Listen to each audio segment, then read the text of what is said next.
पर कभी तृप्त नहीं हो सकते।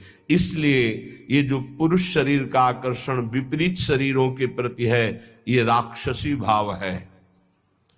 गृहस्थी में धर्मयुक्त एक पत्नी व्रत या एक पति व्रत लेकर के इस पिशाच पर विजय प्राप्त की जाती है, और विरक्ति में पूर्णतया भगवान के आश्रित होकर, गुरु भगवान के आश्रित होकर इस विकार पर विजय प्राप्त की जाती है। साधन में बड़ी ऊंचाई तक ये काम भ्रष्ट कर देता है, इसे पिशाच कहा गया है। जैसे किसी ने पूछा था कि शास्त्रों में लिखा है नरकस्य नारी, लिखा हुआ है, तो क्या स्त्री नरक है?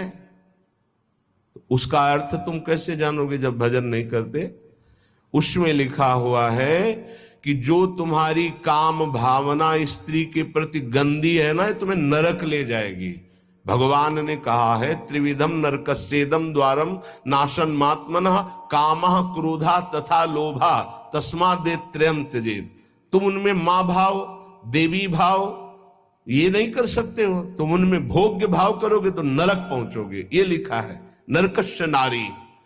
जो नारी के प्रति काम भोग की भावना से देखता है सब माताओं बहनों की तरफ, उसका नरक जाना निश्चित है, अशुभ गति को व्यभिचारी प्राप्त होता है।